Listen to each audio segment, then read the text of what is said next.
Opa, sejam muito bem-vindos, seja muito bem-vinda. É Thiago Aguiar aqui, Mobile Developer, e no vídeo de hoje eu vou mostrar para você como funciona o protocolo em Swift. Então, no final desse vídeo, de uma vez por todas, você vai entender o que é esse tal desse protocolo e porque ele é muito importante aqui dentro da programação do iOS, do macOS, assim do ecossistema inteiro da Apple, tá? Então, eu vou te mostrar alguns exemplos sem o protocolo e depois eu vou começar a adicionar o protocolo para você realmente entender essa diferença. Porque a melhor forma de você compreender para que ele serve é sabendo a melhor forma de você estar utilizando ele em lugares específicos. Então vamos lá, vamos imaginar o seguinte cenário. Eu vou começar escrevendo código e vou começando explicando aos poucos. Essa aula pode ser que demore um pouco, mas é a única aula que você vai precisar de protocolo. Então aprendendo aqui você não vai precisar nunca mais ver nenhum outro vídeo sobre protocolo. É sério, tá bom? Então vamos lá. Bom, imagine o seguinte cenário, tá? Eu vou simular como se a gente estivesse criando um aplicativo, tá? Aqui um aplicativo iOS. E vamos supor que esse aplicativo tenha 3 telas, né? Eu vou declarar uma classe para cada tela, só para a gente separar aqui os conceitos, tá? Eu vou usar um arquivo normal, Swift puro, para a gente fazer essa simulação. E a gente vai fazer do jeito errado para você entender como é o jeito certo, ou seja, sem protocolo e com protocolo, que é o jeito correto e o que vai ajudar no nosso dia a dia, tá? Vamos lá, vamos criar um arquivo aqui de exemplo, por exemplo, a test.swift, tá? E aqui dentro desse test.swift eu vou começar a escrever as nossas classes. Então imaginamos que a gente tem uma classe chamada de login, tá? Essa classe de login teria, por exemplo, uma função normal, seria fazer login, né? Novamente vou repetir, a gente só vai fazer alguns exemplos, tá? Então vou dar um print só para simular fazendo login, por exemplo, beleza? Nós teremos também uma outra classe, que seria uma outra tela, como a tela principal, a tela home, onde a gente poderia, por exemplo, listar alguns produtos. Então eu vou criar uma função, por exemplo, carregar produtos, tá? Vou pôr em português, só para a gente contextualizar, só para a gente entender o princípio. Novamente a gente vai imprimir, por exemplo, carregando produtos. E a gente teria eventualmente no final ali mais uma classe que seria, por exemplo, do perfil. Tá? Uma classe do perfil com a função de editar perfil, por exemplo. Editar perfil e aqui tem o editando perfil. Tá? Então essas são 3 ações que o nosso aplicativo poderia fazer. Imagine isso aqui sendo 3 telas. Tá? Nós temos aqui a tela 1, nós temos aqui a tela 2 e a tela 3. Tá? Se você já é um programador iOS, já deve ter visto fundamentos de tela, como view controllers, né? Ou se é do SwiftUI, por exemplo, com Content View, esse tipo de coisa. Mas são 3 telas, tá? E aí o que eu vou fazer? Eu vou simular essas chamadas, tá? E aqui é um código meio padrão, tá? Não tem a ver com o protocolo, mas é só para a gente fazer a coisa funcionar e ficar mais interessante o teste, tá? Então eu vou criar uma classe aqui, é a classe de login. Eu vou chamar, por exemplo, fazer login, que a gente construiu, tá? E eu vou dar um sleep para o programa esperar, por exemplo, uns 2 segundos, tá? Então vamos imaginar que o usuário apertou o botão, fez o login. Como eu estou no terminal, aqui no console, a gente vai fazer essas simulações para você entender, né, o contexto do protocolo. Então continua aqui comigo, não pula o vídeo, porque isso aqui é uma parte importantíssima para a gente fazer a ideia funcionar no geral, tá? Aqui a gente vamos simular que ele entrou na home, ficou 5 segundos e agora ele entrou na tela de perfil. E aí na tela de perfil ele editou o perfil dele, chamando editar perfil. E aí, por exemplo, o programa encerrou. Vamos por aqui, fim do programa.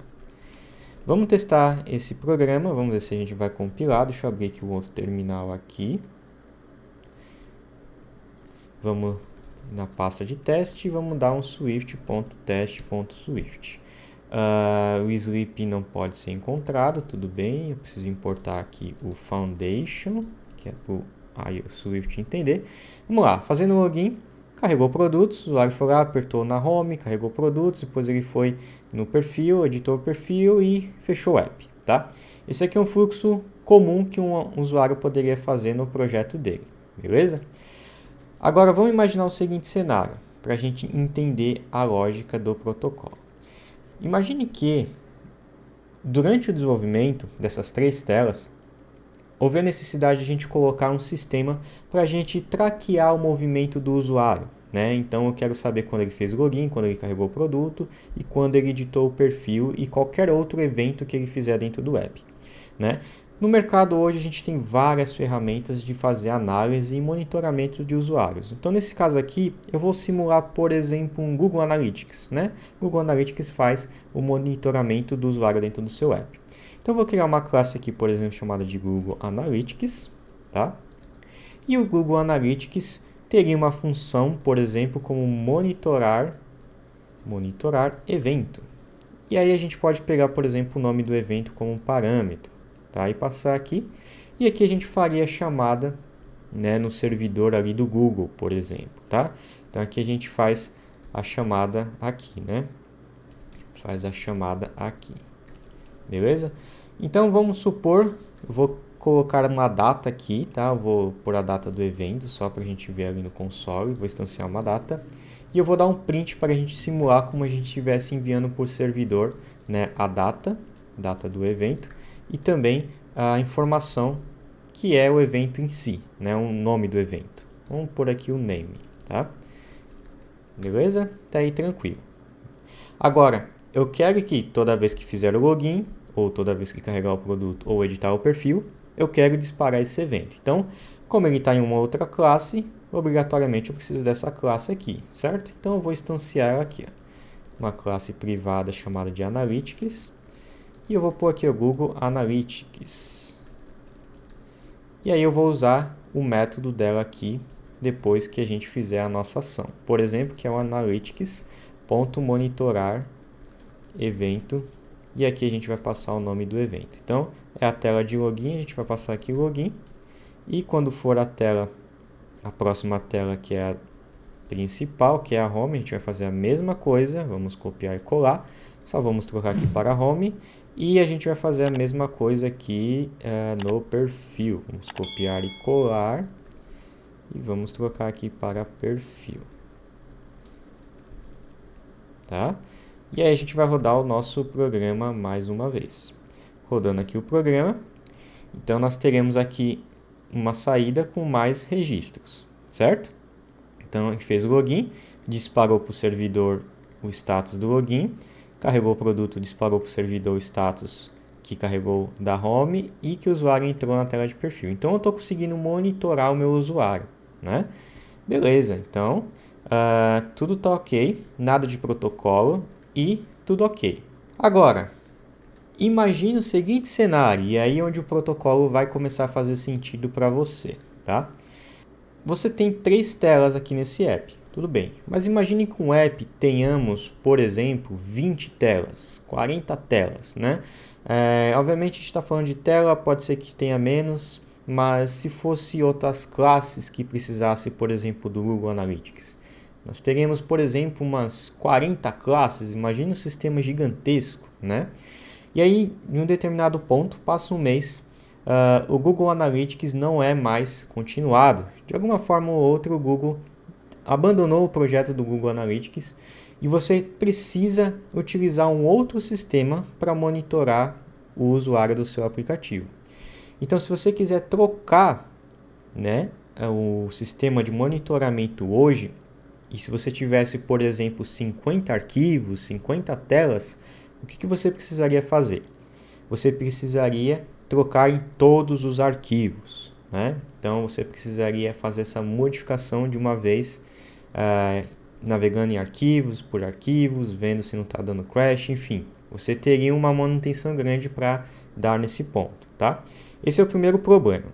Segundo problema, imagine que dentro dessas 3 telas, você empacota esse projeto, você empacota esse app e você distribui para o seu amigo. E aí seu amigo quer ter o próprio sistema de monitoramento dele. Ele não quer usar o Google Analytics. Só que o seu código está fixo com o Google Analytics, né? Então, o que você pode estar fazendo para evitar essas duas situações? Você pode estar utilizando um fundamento de protocolo, tá? Então, o que o protocolo vai resolver aqui? O protocolo nada mais é do que uma nova sintaxe, assim como a gente tem class, structure, a gente tem protocolo. A diferença dela é que o protocolo ela não vai ter nenhum comportamento do que vai ser feito. É simplesmente uma referência, é simplesmente um apontamento, é simplesmente, né, como se fosse, vou fazer uma analogia aqui meio estranha, mas imagine que tem um mágico, e aí dentro da cartola o mágico pode tirar um coelho, ele pode tirar uma pomba, ele pode tirar um laço, ele pode tirar um morcego, ele pode tirar o que ele quiser dentro da cartola. A cartola seria mais ou menos ali o seu protocolo. É uma referência para algo que vai estar dentro dele. E esse algo pode ser substituído ao longo do tempo. Eu vou te mostrar na prática, tá? Então, imagine que essas três telas precisam monitorar, mas ao invés de a gente especificar que o Google Analytics é o sistema de monitoramento que a gente vai utilizar, a gente vai declarar um sistema de monitoramento mais genérico. Algo que a gente não precisa saber dentro da classe login, dentro da classe home, dentro da classe perfil, mas é algo que vai estar ali presente, né, pelo compilador e depois pela execução do programa. Então o que eu posso fazer aqui? Eu posso simplesmente trocar, tá, essa definição aqui para um tracker, por exemplo, tracker vem de monitoramento, monitorador, monitor, por exemplo, e aqui eu vou declarar um tipo como tracker, tá? E aí eu vou precisar esperar no construtor esse tracker, esse tipo aqui que é o tipo tracker. É um tipo novo que eu vou construir daqui a pouco, tá? Eu vou construir ele aqui, mas dentro da classe login ele não precisa saber o que é um tracker. Não faz o menor sentido, ele não precisa saber, mas ele precisa utilizar um tracker. Então o que eu vou fazer aqui? Ó? Eu vou criar um protocolo chamado tracker, e como eu mencionei anteriormente, a gente vai ter uma função que é o que ela vai fazer. Qual que é o comportamento desse protocolo? O comportamento dele é monitorar. Então o que eu vou fazer? Eu vou construir uma função chamada de monitorar evento, que espera como parâmetro uma string com o nome name, tá? E aí o que eu vou fazer? A gente declarou o comportamento de algo, mas a gente não sabe como esse algo funciona. Então, olhando do ponto de vista da classe login, a classe login agora ela pode chamar o tracker.monitorar evento, mas ela não necessariamente sabe como vai ser feito o monitoramento e quem é esse cara que monitora. Então, se eu fizer essa troca aqui nas outras classes, por exemplo, vamos trocar aqui a classe home também, vamos colocar a mesma regra, tracker, e novamente aqui na classe perfil, tracker, tá? Classe perfil tracker. Então, nesse momento, agora nós temos três construtores, um para cada classe, e toda vez que a gente inicializar essas classes, a gente precisa passar qual que é o sistema de monitoramento dela, tá? Então, se eu tentar instanciar, rodar o programa, ele vai dar um crash, obviamente, porque está esperando agora um tipo, e a gente não tem mais ainda esse tipo, né? Ele mostra aqui para mim o seguinte erro. Está faltando um parâmetro, beleza? Então, vamos declarar esse parâmetro aqui. Ele espera um tracker, chamar ele de T. Agora, o que é o tracker? Qual que é o sistema de monitoramento? Hoje a gente tem o Analytics, lembra? Então, eu vou declarar aqui o nosso Analytics. Então, eu vou instanciar aqui o nosso Google Analytics e vou passar ele aqui para cada um desses construtores dos tipos que a gente está utilizando, tá? Espera aí que faltou uma letra O aqui, tá? Então, vamos tentar rodar o programa. Deixa eu limpar aqui o console. Se a gente tentar compilar, ele vai dizer o seguinte, ó, o argumento que você passou, que é o Google Analytics, ele não está de acordo, does not conform, ele não está de acordo com o tipo especificado que é um tracker. Então, dentro da classe login, como ela espera um tracker, né, que é um tipo específico, né, um tipo mais genérico, vamos pensar dessa forma, a gente tem que dizer para ele qual que é o tipo que a gente tem que passar. Se eu colocasse Google Analytics aqui, ele ia aceitar. Só que não é isso que eu quero algo mais abstrato. Então, eu posso dizer que agora o meu Google Analytics está de acordo com o tracker, ele é um tracker. né? Ele está de acordo. Então, é só pôr 2 pontos e tracker. A partir desse momento, o protocolo foi assinado. Então, nesse momento agora, o Google Analytics ele está de acordo em ser um tracker e, como ele está de acordo em ser um tracker, ele obrigatoriamente tem que dar um comportamento para aquela ação que o protocolo está pedindo. Então, como o protocolo está pedindo uma ação de monitorar evento, eu preciso obrigatoriamente pôr o bloco de código aqui com as chaves dizendo, ó, eu quero monitorar, né, esse pedaço aqui, esse trecho aqui, tá? Então, nesse momento aqui agora, se eu tentar compilar o programa, ele vai funcionar normalmente, tá? Aí você me pergunta, ok, Thiago, beleza, funcionou, mas qual que é a grande vantagem disso comparado a só colocar a classe lá dentro? A vantagem é resolver os 2 primeiros problemas. Quais são os 2 primeiros problemas? O primeiro problema, como eu falei, se eu tiver 40 classes que precisa de um monitoramento e a partir do mês que vem o Google desatualiza, o Google não vai mais dar continuidade no Google Analytics e eu quero criar um novo sistema de tracker, eu troco em um lugar só. Então aqui eu poderia criar, por exemplo, uma classe nova como meu sistema de Analytics, tá? Dizer que ele é um monitorador, ele está de acordo com o protocolo. Se eu tentar compilar, ele vai dar um erro porque eu não assinei o protocolo. Eu sou obrigado, ó, o protocolo requer que essa função seja assinada. Então, vou pôr o comportamento para ela, tá? E aí, nesse comportamento, eu vou fazer uma coisa diferente. Sei lá, eu vou imprimir aqui, ó. Hey! Tá? E aqui eu vou pôr a data, o nome do evento, tá? Vamos supor que isso esteja salvando no meu banco de dados, tá? Então agora eu posso trocar para esqueci o nome da classe, meu sistema de monitoramento. Vamos pôr essa classe aqui agora e ele vai continuar funcionando e todas as outras classes, ó, vai receber o hey, certo? Esse é o primeiro problema que ele resolveu, o protocolo. Qual que é o segundo problema que o protocolo vai resolver? O segundo problema é, como eu falei, se você quiser distribuir esse arquivo agora para um amigo seu, nesse momento, vamos supor que esses 3 arquivos, essas 3 classes estão em arquivos separados, tá? Em um pacotinho separado, uma biblioteca, vamos pensar dessa forma, conjunto de códigos. Então, se você pegar esse conjunto de códigos e distribuir para um outro desenvolvedor e o outro desenvolvedor for usar ele, obrigatoriamente ele vai pedir um tracker na hora de criar essas classes. Mas aí que vem o poder da flexibilidade. Eu estou dando a opção para o meu desenvolvedor, que eu estou disponibilizando o código, a opção dele colocar o próprio monitoramento que ele quiser. Ele pode pôr o Google Analytics, o meu sistema de Analytics, ele pode pôr o Zezinho Analytics, ele pode pôr o que ele quiser. Desde que a classe dele implemente o protocolo. Ele realmente pega aquelas instruções, os comportamentos que o protocolo exigir e implemente eles, né? Outro ponto que é legal que você vai ver sempre no desenvolvimento iOS.